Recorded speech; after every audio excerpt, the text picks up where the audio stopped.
minul oli hästi oluline õppekogemus. Ma olin niimoodi, et kui ma olin 2015, mul tekkis kuidagi, mäletan, mingi hetk oli tunne, et äkki peaks olema mingi guru. Ma tahtsin nagu, sa tead mind, ma tahan ikkagi peaaegu kõik nähtused elus ära kogeda. Ja siis ma mõtlesin, äkki peaks see guru nähtuse ka ära kogema. Ja siis ma nagu otsisin, ma mõtlesin, et noh, kuidagi nüüd peab see guru tulema, kuna mul on soov. Ja siis ma leidsin ühe enda vanuse mehe, kes oli Tartust ja kes oli iseendaga üsna palju erinevate tehnikatega tööd teinud. Ja ma nägin temas midagi, mida ma endas too hetk nagu ihaldasin või ihkasin endasse teatud mingid kvaliteedid, mis mulle temas meeldisid. Ja mäletan ma nagu ilma, et tema oleks seda palunud, mina nagu siis gurustasin ta endale ära, ma ütlesin, nüüd saad minu guru.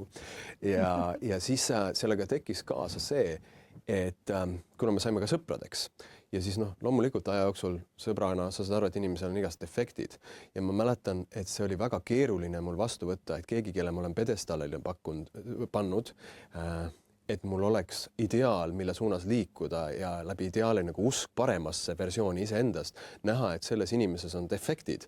Seda oli enda sees väga raske vastu võtta ja siis ma nägin, kuidas mul muutusin mingiks ajaks oma sõbra vastu tõrjuvaks, sest ta vedas minu seda osa, mis vajas endale ideaali nagu alt, et võttis ära unistuse justkui enese.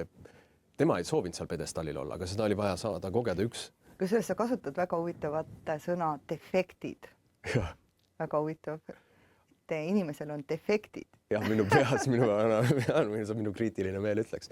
Aga ma olen ka saanud teise guru või kogemuse, et mul oli 2021 sain ühe välismaa mehega, kes Eestis elas tuttavaks, kes oli super, tõesti super siiamaani ja ta väga kõrge tasemega ja palju õppisin talt meditatsiooni kohta.